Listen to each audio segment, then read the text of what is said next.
So leader election is necessary to make distributed systems auto-recover and remain autonomous. In this video, we take a detailed look into a leader election algorithm called FloodMax that works on any network with any topology. We spend some time understanding the runtime complexity of this algorithm and look at a couple of optimizations that makes it efficient.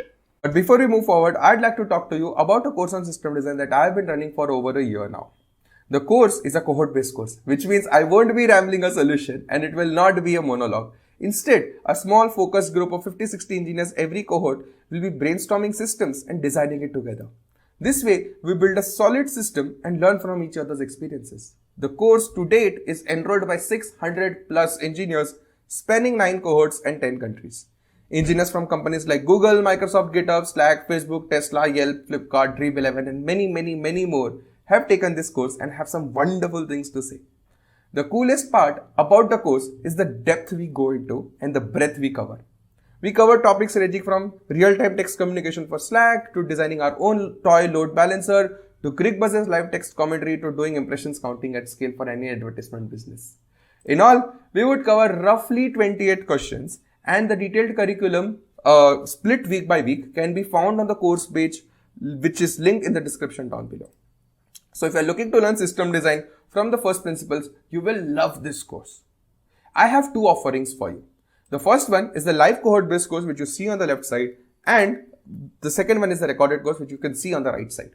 The live cohort based course happens every 2 months and it will go on for 8 weeks, while the recorded course contains the recordings from one of the past cohorts as is. If you are in a hurry and want to binge learn system design, I would highly recommend you going for the recorded one. Otherwise, the live cohort is where you can participate and discuss things live with me and the entire cohort and amplify your learnings. The decision is totally up to you. The course details, prerequisites, testimonials can be found on the course page arpitbhayani.me/masterclass, and I would highly recommend you to check that out.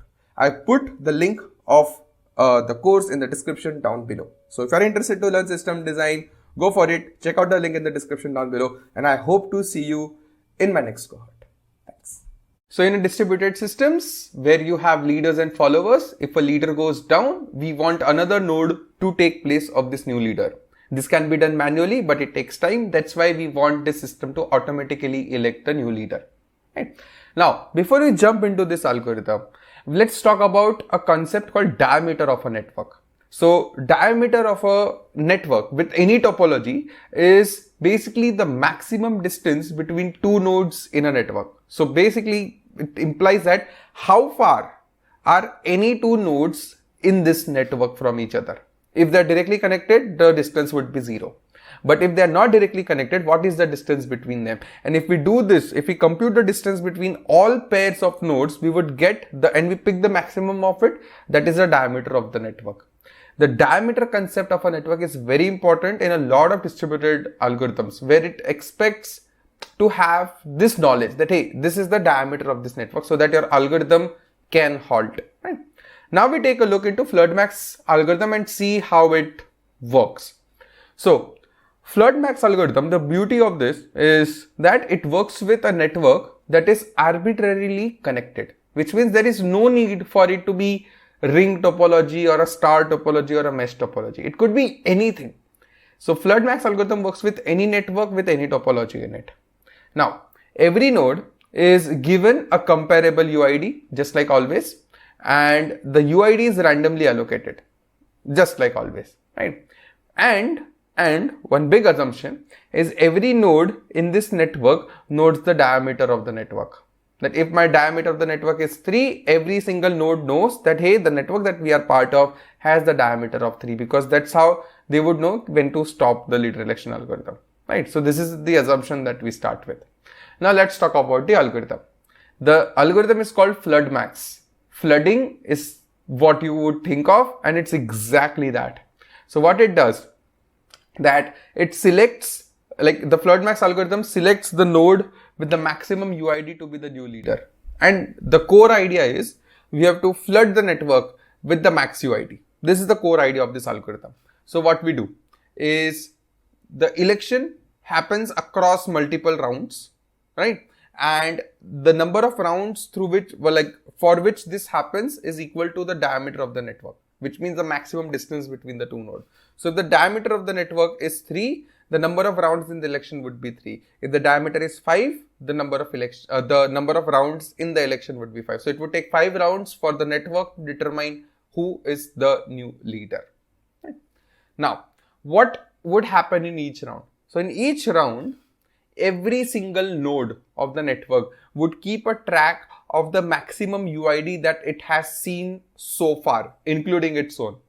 So every round, the idea is like if every node of the network would keep a track of the maximum UID that it has seen. So it would receive something from the neighbors, the UID of the neighbors, and it would check, hey, like what is the max UID that I have seen till this time? Right? And what it would do is it would do the broadcast of this maximum UID that it has seen so far to its immediate neighbors. Right? Now, because it can be connected with any topology, so it's not just that one neighbor in the clockwise direction. Any nodes that are connected to this node, it would send this information to every single one of them. Right? So every node keeps track of the maximum UID that it has seen so far, and it broadcasts this max UID to the nodes connected to it. Right? And this happens in each round. So now what would happen? In each round, every node receives the max UID from each of its neighbor that they have seen so far, and it would forward it to this node. Now this node computes its max, basically this node updates its max UID if it wants to, and then it sends this information to its neighboring node. So across all the phases that it happens, every node across all the rounds that it happens, every node in each round keeps track of the maximum UID and it sends it to its immediate neighbors. So this we can clearly see that after the diameter number of rounds, which is the maximum distance between the two nodes in the network, every node in the network would have seen the maximum UID, right? Because the node with the maximum UID's message would take at max diameter number of rounds to reach to the farthest node, worst case, to the farthest node that could there be. And this is how your maximum UID will be propagated throughout the network by literally flooding the network with this max UID messages. Right? Thus, after the diameter number of rounds of this algorithm, what would happen? If the node, like every node will check, hey, what is the max UID that I have seen till this time? After diameter number of rounds, if the node that has, if the node with the max UID sees itself as the max that it has seen so far, it knows that its UID is the largest, so it would be the leader. If self UID is not equal to the max I have seen so far, so if let's say my node 3 sees maximum of 18 but its UID is 3, it knows that it is not a leader, it is a non-leader. But if my node 18, which has the maximum UID, sees itself, which means that it has the maximum UID and it is the new leader of this network. Right? Now, this is how each node knows who is the leader and if it itself is a leader or not.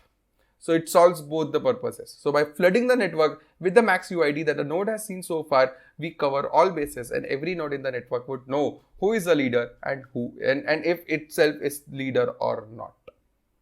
Right?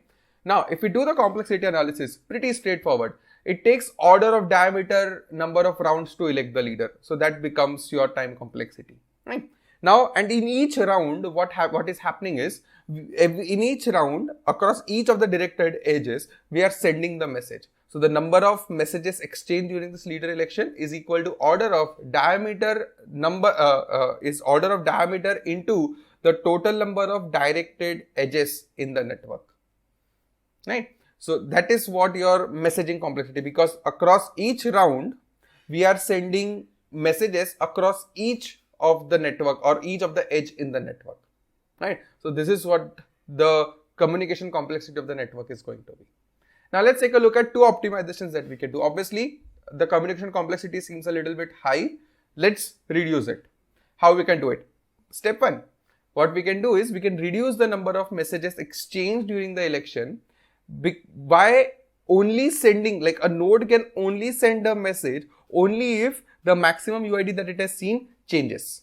So for example, if a node 3 is seeing 7, So it would broadcast the message that, hey, my max UID that I have seen is 7 now. So I'm basically flooding the network with that. Now let's say after 7 it received from 6. It's like, oh, the max I've seen is 7. The new one that I'm getting is 6. So I'll not broadcast anything to anyone. Right? So this would significantly reduce the number of messages exchanged across the network, because there is no, like, every round you don't need to send the max UID that you have seen, because only when it changes just do the broadcast, otherwise remain silent. This reduces the number of messages exchanged in the network. Second way to do this is to reduce the communication. You should not be you should not be sending the message of the max UID that you are seeing from the node where it is coming from. For example, if I have node 7, 9 and 3 received a message from 7 and it received a message from 9, right? So now 3 knows that the maximum that it has seen is 9. So it should not send the maximum 9 along the direction of 9. Right? It should not be sending in that direction, because it's futile. Because 9 is already the max, it has seen it. So why to send it in the direction in which it is received from? So this is also an optimization through which you are not sending messages that would result into a discard from the other one. So reducing the number of messages exchanged, thus reducing the communication complexity of this leader election algorithm.